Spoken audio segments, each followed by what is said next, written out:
So then, after all of that information up to the soul facets is collected, I am looking for some miscellaneous items like objects or crystals that are charged with dark energy that is affecting the client. Usually, these are the result of spell work, or objects in the house that have been brought into a house or to a workplace that have been imbued with negative energy. I'm also checking to see if what's called obsessive dark influence is attached to the human. And I'm looking for portal ways that may be open to other astrals, dimensions, races of beings, parallel or past lifetimes. Like I said before, I'm also looking to see if the client is negative astral traveling. This I said before in the other part of the video that this can be done during sleep and that's unconscious.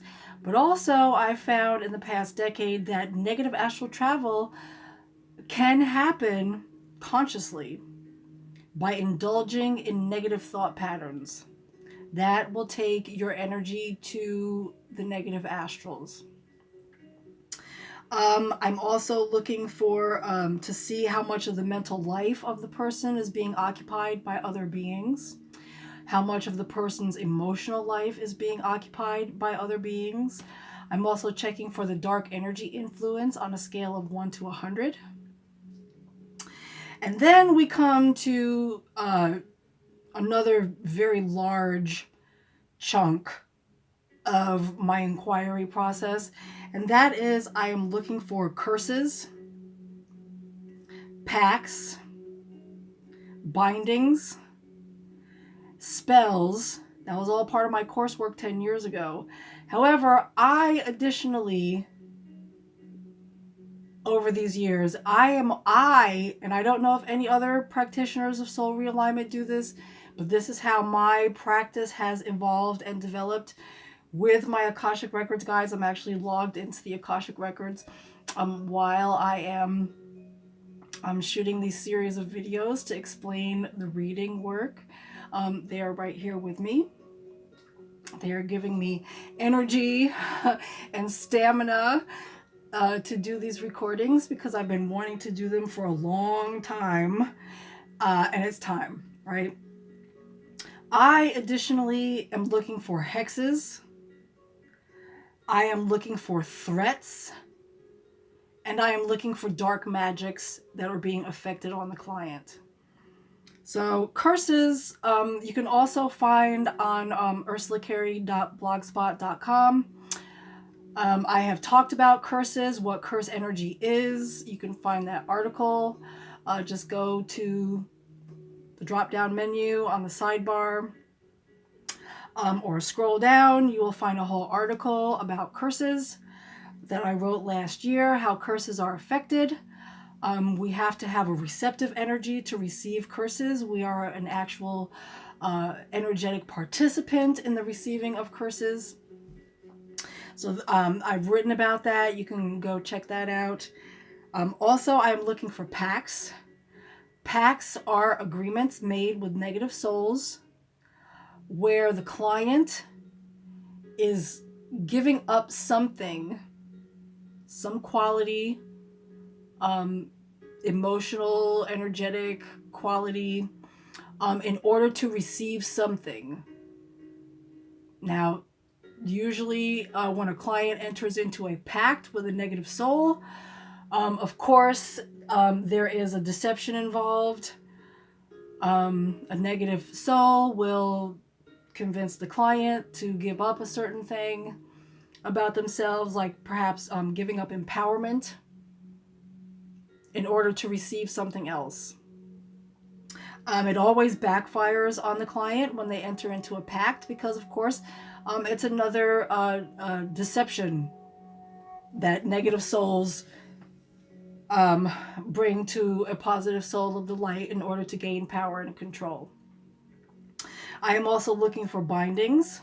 Bindings are like an energetic straitjacket that is affected over the client. So the client will be stuck in a certain way of thinking or feeling. Bindings can be affected simply by strong intention. These things do not have to be affected through the use of, witchcraft or ritual or anything like that, although bindings can be affected in that way also. I am also looking for spells. Now, spells could involve the use of ritual, but I have also found in this past decade that you do not have to be any sort of practitioner of Wicca or the dark arts or witchcraft or voodoo or anything like that. You can affect a spell on another human being simply by strong intention. And basically what a spell is it's an enchantment.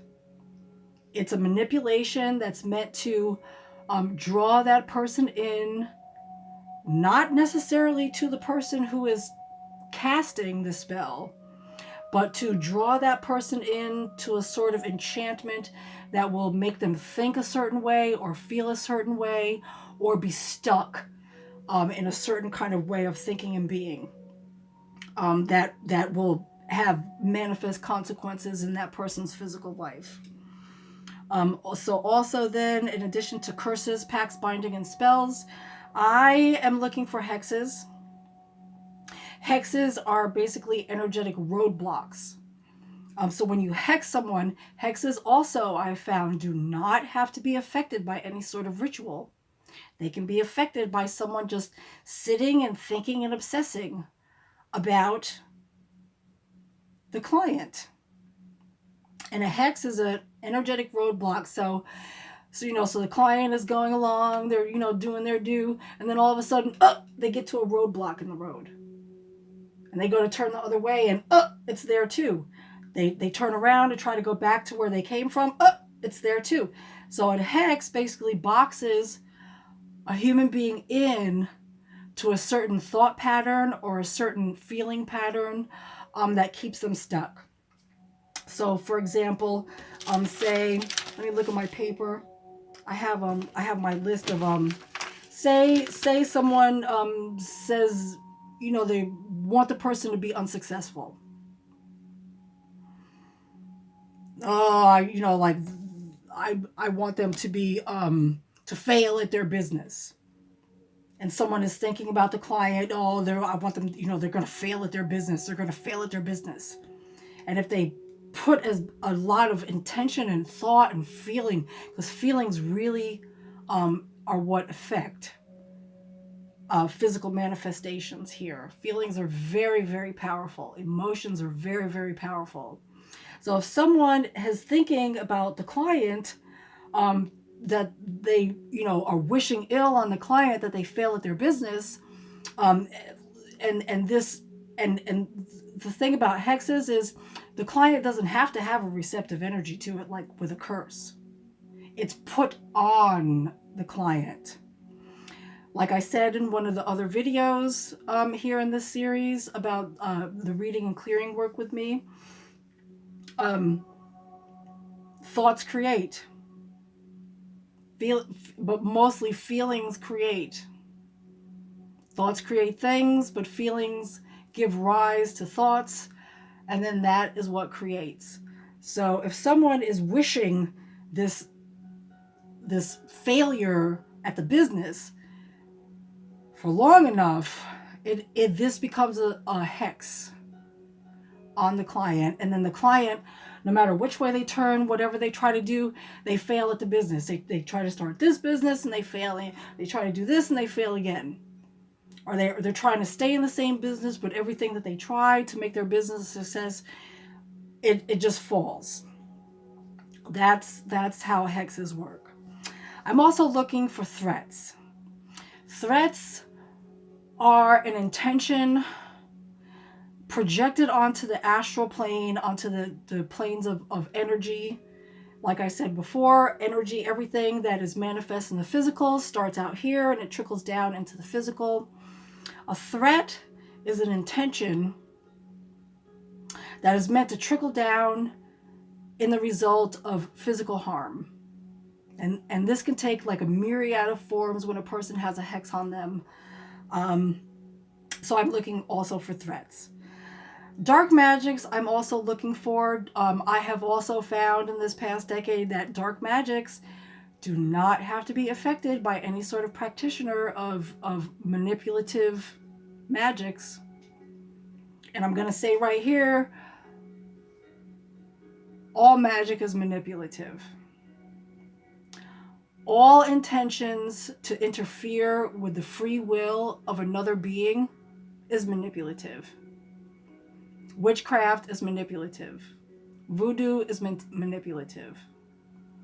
The only thing that any human being, any being of the light, needs to be focused on is their own self and their own evolution. And whatever anybody else is doing, that's their business. As soon as we start connecting with having a stake in what another being is doing because we don't like what they're doing, and we start getting ourselves involved in that energy, all becomes chaos. That's why I'm a very, very staunch advocate of developing a very regular and dedicated I am practice. Now, also, I'm also an advocate of spiritually protecting yourself. But spiritually protecting yourself does not involve involving your own intention of focusing on what somebody else is doing to you or what they might be doing to you, because then again, you're connecting with that energy, which is connecting you with that person, which is giving them your power. Anytime that you think about another person or a situation and it's negative and you keep focusing your intention on it, you're giving that being your power. Every being of the light, your intention is very powerful. What you think about is very powerful. And when you're thinking about someone who you believe might be doing you harm in any sort of way, the more you think about them and the more you focus on them, the more you're giving them your power. You're feeding all of that into them. So you just cut it off, bring it back, and focus on your I am, on your positive I am statements. And there's a whole tab that I created in 2014, I think, to help a beginner get an idea of how to effectively word I am statements, how to positively word them so they're effective. So you just look at the tab, there's a page on the blog, ursulacarrie.blogspot.com, and you can learn more about manifesting your reality through the I am, and not through the use of manipulative energies. Because we don't like it when it's done to us. So we don't want to partake in that and do it to other people. It just keeps a very unsavory cycle alive and well. And we want to squash all of that now, since we are in the time of planetary ascension. And the whole reason why any client would ever come to me for a soul realignment is because their soul is ready to ascend. So all of that lower fourth dimension practices, they're done, right? So then I'm looking for all of that. Then, now you remember this page from the first video, this nice clean, beautiful blank page. By the time I'm done with this inquiry, and I'm hiding the client's name, this is just an example, I'll give you a little quick look. The page looks like this. Then I have all of these blocks and restrictions all written out, and then I have to organize it. So I'm taking all of this etheric, intangible information, which is actually tangible because all of these things have manifested into the physical reality of the client. And then I'm taking everything, and again, I'm hiding this certain page, and then I'm listing everything. all the chakra tears, all the entity attachments, all the contracts, all the hexes. I'm numbering them 1 through whatever. This one has a lot. And then after this, after I write everything down, every block and restriction, contract number 1, contract number 2, contract number 3, same thing with all the hexes. And there's also obligations. Vows and obligations. Also looking for vows and obligations. Sometimes I find vows. Often I find vows on clients' records. A vow is exactly what it sounds like. It's a vow. Vows can be made either to God, or they can be made to negative beings perceived as God. And these negative beings can either be incarnated as other human beings, or they can be discarnate. Very often when when an entity has been able to achieve possession, it's because the client has a vow and a pact, and usually an obligation to that negative entity. So also obligations, an obligation is exactly what it sounds like. You're obliged to this being. There can be obligations to God or obligations to negative beings perceived as God. The reason why vows and obligations to God would come up on here is because these vows and obligations were made at a time in the client's life where the client felt like they needed to make a vow or obligation to God to help them out of a situation that had been created by negative entity attachment or possession or negative guides in their life. But these get cleared, any vows or obligations that come up on the record to God, because they were made at a time when the client felt like it was necessary, but now those vows and obligations are actually holding the client back from their soul evolution. So those also get cleared. So now, then when I have all this information listed, then with my guides, we go through them one by one. And they get grouped into issues. Issue number 1, issue number 2, issue number 3, however many issues the client has. What an issue is, and it sort of looks like this, issue number like that. There's a lot of crossing out because then after I group all the issues, then I have the next page where I will start untangling the story of issue number 3, for example. But I'll get to that in a second. So what the issues are is that even though all of these blocks and restrictions are generally happening simultaneously,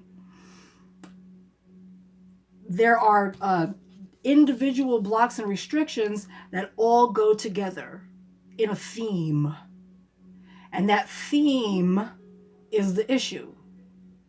So if somebody has a 4th entity attachment and that caused a 4th chakra tear, and there's an emotional body program being run by the entity there of forsakenness and unloved, there will, all the other issues, all the other blocks and restrictions that I will list under that issue will all be related, to the first thing that happened in that issue. So the way I'm organizing things, and again, this was not from my course material 10 years ago, but I am organizing all of this information within the issue according to the decade of life in which it happened. First decade of life is, from birth to age 10. Second decade of life is from, age 11 to age 20, like that. Then within the decades, I will find out what year it happened. Now, if there's only one thing that happened in a year, it'll be like that. Very often, I will even hone it down even more to the month that it happened. Then, because of my curious mind, and I do like to be very precise with this, I will actually go down and then hone it down to the month, like I say, and to the part of the month. Did it happen in the first part of the month, or did it happen in the second part of the month? Because I want to give the client a very clear presentation of when each block and restriction occurred in their life. And the issues are presented individually. So, we'll talk about issue number 1, then we'll talk about issue number 2, and I'll go through everything chronologically. So then the client can think back in their mind and, go back in their memory, and it helps them take all of this intangible information, and it helps them apply all of this intangible information to understand what has occurred in their linear physical life experience. So basically, after I gather all of this information and I linearize it like this into the issues, then I go through each individual issue and I get the story. So basically, I'm getting all the information in a very concrete sense, chronologically, and then I put on my detective hat and my storyteller hat, and I find out the story. And the story is based on all of the key words of the blocks and the restrictions. When I give you the key words of the block and or the restriction, the key word represents the energy. So, like I don't know where I put my papers, but the key words, here we go. I have a programs chart, but like this, and it has all the key words. But it's not all the key words. This is like the basic core programs chart that, was from 10 years ago. But the way my practice has expanded is that one particular word may not accurately describe the energy. So, for example, if there's like a program that has to do with dissatisfaction, or actually, let's say like a program that has to do with disappointment, disappointment might not be the right word to describe the energy, because my language, and everything is given to me in my language, which is my native language is English. Disappointment might not be an accurate word. So the way my practice has developed, we go to the thesaurus. That is what my Akashic Records guides have evolved me into, in the quest for absolute and complete accuracy. We will go to the thesaurus online and I will douse with the pendulum and I will say, is it this? Is it this? Is it this? Is it this? And we'll go through like a lexicon of like 20, 30 words to find the right exact word that will describe with pinpoint accuracy the energy of that particular block or restriction. So then when that whole process is done, it's time for your reading. And this actually can take me quite a while, depending on how much is going on with the client. I do attempt to get this done within 2 weeks. Sometimes I just really can't get it done within 2 weeks. Because even though my soul vibration has, gone to the level of ascension, my soul has ascended now in this body. There are certain physical challenges that I have currently that are not keeping up with my soul vibration. And bringing all of this through does actually require a very solid partnership with the physical body. So that is the overview of how this works with me, I call it the clearing work, because it's really not just soul realignment. It's so much more than that now after a decade of doing this work. There are so many elements that I bring into this work. There is so much that my Akashic Records guides are bringing to me constantly to enhance the quality and the depth of this work. And I can tell you, receiving your reading, probably after like the first 2 issues that I explained to you, your head is just going to be spinning. You're just gonna like, it happens every single time I give a reading to a client. And like after the first couple of issues, like it's just like, oh, like the fog just comes over because it's overwhelming. Which is why I record everything, which is why, you know, if we're on the telephone, I record the MP3 so you can go over the information again. Because receiving the reading, now keep in mind, by the time you have your reading, everything with the exception of your soul profile has been cleared. So we're basically talking about the past.